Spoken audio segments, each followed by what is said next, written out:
नमस्कार साथियों, अगर आपकी भी एज 60 साल, 65 साल, 70 साल या फिर उससे भी ज़्यादा हो चुकी है और आप भी अपने जन्म प्रमाण पत्र को लेकर के परेशान हो कि अब नागरिकता कैसे साबित करी जाए, तो आज की इस वीडियो को थोड़ा सा ध्यान से जरूर देख लीजिएगा, क्योंकि आज की इस वीडियो में मैं आपको बहुत बड़ा अपडेट बताने वाला हूँ जो कि सुप्रीम कोर्ट की तरफ से आया है आपकी नागरिकता संबंधित समस्त उलझनों का समाधान बन के। तो चलिए वीडियो को स्टार्ट कर लेते हैं और जो भी चीज़ें हैं, जो भी दस्तावेज हैं, वो एक एक करके आपको समझाते हैं। तो सबसे पहले तो यहाँ पर हम लोग पढ़ेंगे, लिखा हुआ है सुप्रीम कोर्ट का नागरिकता पर फैसला क्या है। देखिए, सुप्रीम कोर्ट ने भारतीय नागरिकता के लिए प्रमाण पत्र डॉक्यूमेंट्स को अब लेकर एक नई गाइडलाइन जारी करी है। यह आदेश स्पष्ट करता है कि अब कौन से दस्तावेज भारत की नागरिकता के प्रमाण के रूप में मान्य होंगे और किसे नहीं माना जाएगा। इसके पीछे सुप्रीम कोर्ट का उद्देश्य नागरिकता से जुड़े विवादों को सुलझाना और प्रमाणन प्रक्रिया को पारदर्शी बनाना है। साथ ही साथ मैं ये भी बताऊंगा कि अगर आपकी एज ज़्यादा हो गई है और आप जन्म प्रमाण पत्र नहीं बनवा पा रहे हो, तो क्या ऐसे में आपकी जो लाभ आपको मिलते हैं, सरकारी लाभ, क्या वो आपसे छीन लिए जाएंगे। और भी कई चीज़ें हैं जो आपको मुझे समझानी है। देखिए, आगे बढ़ते हैं। अमान्य दस्तावेज कौन कौन से हैं? Aadhaar, PAN, voter ID card. यानी Aadhaar card, PAN card, voter ID card को नागरिकता प्रमाण के रूप में सुप्रीम कोर्ट ने अमान्य कर दिया। इन तीनों दस्तावेजों को राज्य केंद्र सरकार ने जारी किया जरूर है, लेकिन अब इन्हें नागरिकता की पुष्टि के लिए मान्यता नहीं मिलेगी। खास तौर पर वोटर आईडी कार्ड को, क्योंकि इनको लगभग आप लोग देखोगे जब भी वो आपके वहाँ इलेक्शन आने को होते हैं तो इसको वेरीफाई किया जाता है कि कौन जीवित है, कौन मृत है, ऐसे लोग की छटनी करी जाती है। तो ये स्थायी नागरिकता का प्रमाण नहीं माना जा सकता। सरकार ने यह भी स्पष्ट किया कि वोटर लिस्ट हर साल अपडेट की जाती है, जिससे लंबे समय तक एक ही मतदाता कार्ड का मूल्यांकन नहीं हो सकता। वोटर आईडी कार्ड की प्रक्रिया और उसके सवाल। देखिए, विभाग का कहना है कि मतदान के लिए वोटर आईडी कार्ड हर चुनाव से पहले वेरीफाई होता है। अगर वोटर कार्ड एक बार बन जाता है तो हमेशा उसका इस्तेमाल नहीं किया जा सकता, हर बार उसका सत्यापन होना जरूरी है।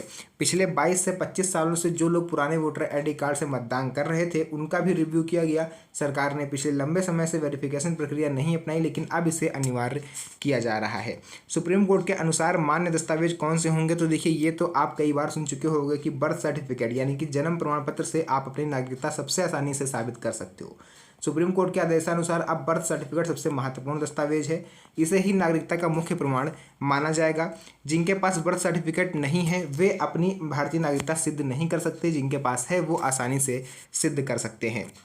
लेकिन मैं आगे बढ़ूँ इससे पहले एक चीज़ यहाँ पर क्लियर कर दूँ कि अगर कोई व्यक्ति 60 साल का है तो उसे अपनी नागरिकता साबित करने की कोई भी ज़रूरत नहीं है। आप लोगों ने शायद सिटीजनशिप एक्ट 1955 का नाम सुना होगा, यानी कि जो नागरिकता अधिनियम 1955 बनाया गया था, उसके तहत अगर किसी भी व्यक्ति का जन्म भारत में 1987 से पहले हुआ है तो वह भारतीय नागरिक स्वतः माना जाएगा, बशर्ते उसे कोई ऐसा प्रमाण पत्र देना होगा जो ये प्रस्तुत कर दे कि उसका जन्म वाकई में भारत में 1987 से पहले हुआ है। अगर कोई व्यक्ति ये करने में सफल रहा तो उसको नागरिकता साबित करने की कोई भी ज़रूरत नहीं है। तो ये चीज़ आपको क्लियर हो गई कि अगर आपकी ये 60 साल 70 साल है तो आपको नागरिकता साबित नहीं करनी। लेकिन इन केस अगर आपसे कोई डॉक्यूमेंट मांग लेता है तो आपको केवल ये प्रमाणित करना है कि आपका जन्म 1987 से पहले हुआ था। उसके लिए जन्म प्रमाण पत्र जरूरी नहीं है, आप आधार कार्ड दिखा सकते हो, आप अपना स्कूल की, हाई स्कूल की मार्कशीट, इंटर की मार्कशीट, कुछ भी आपके पास जो हो आप दिखा सकते हो। पासपोर्ट तो पहले से ही अनिवार्य है, आपको पता ही होगा। 1955 के नागरिकता अधिनियम के तहत पासपोर्ट भारत सरकार के द्वारा जो जारी किया जाता है उसे भी नागरिकता का सबूत माना जाएगा। लेकिन एक नया दस्तावेज है, वो है डेथ सर्टिफिकेट। अब इससे भी आप अपनी नागरिकता को साबित कर सकते हो। कैसे? आपको हैरानी हो रही होगी, चलिए मैं बता देता हूँ। 1969 के नियम के तहत, यानी जन्म मृत्यु पंजीकरण अधिनियम जो चला था 1969 में, उसके तहत अगर माता पिता की देश में मृत्यु होने का सरकारी प्रमाण पत्र आप प्रस्तुत कर दो तो ये भी आपकी नागरिकता को साबित करने में मदद कर सकता है। यह नियम विशेष तौर पर वृद्धजन अथवा अभिभावकों के लिए लागू किया गया। स्कूल लिविंग सर्टिफिकेट अगर आपके पास है या कोई भी शैक्षणिक दस्तावेज, सुप्रीम कोर्ट ने यह भी क्लियर किया है कि स्कूल लिविंग सर्टिफिकेट यानी टीसी, इंटर का मार्कशीट, विश्वविद्यालय, इंजीनियरिंग के प्रमाण पत्र, कुछ भी अगर आपके पास है तो आप इसको अपनी नागरिकता के रूप में दिखा सकते हो। अन्य प्रत्यक्ष प्रमाण पत्र जैसे जमीन के दस्तावेज आपके पास है, खेत, मकान, दुकान की रजिस्ट्री, भूमि पट्टा, कुछ भी आपके पास है। मतलब अगर आप पुराने से पुराना, जितना पुराना दस्तावेज आप दिखाओगे उतना ज़्यादा फायदे में आप रहोगे। अगर कोई व्यक्ति किराएदार है, उसके पास अपना मकान नहीं है, तो किराए का बिल भी नागरिकता प्रमाण में जोड़ा जा सकता है। बिजली का बिल भी प्रमाण पत्र के रूप में मान्य होगा, जो कि व्यक्ति के स्थायी निवास की पुष्टि करता है। नागरिकता सत्यापन में कौन कौन सी कठिनाइयाँ आ सकती हैं उस पर एक नज़र डाल लेते हैं। अगर उपरोक्त दस्तावेज नहीं है तो नागरिकता का प्रमाण देने में कठिनाई आ सकती है।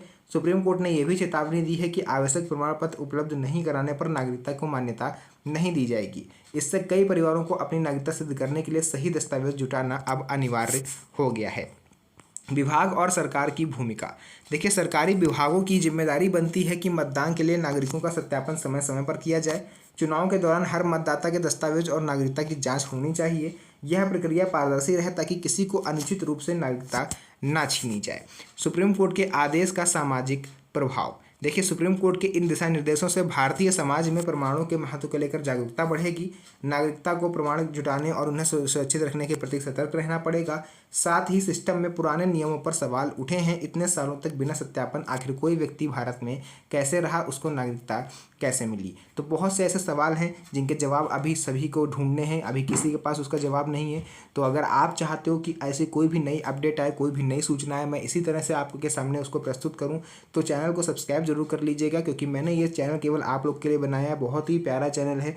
आप लोग अगर इसको सब्सक्राइब करते हो तो मैं वादा करता हूँ कि मैं कभी भी आपको कोई भी सूचना देने में निराश नहीं करूँगा। तो साथियों, वीडियो पसंद आई तो वीडियो को लाइक करके इस वीडियो को अपने यार दोस्तों के साथ भी शेयर कर दीजिए, ताकि उन्हें भी इन सब चीज़ों के बारे में पूरी जानकारी हो पाए।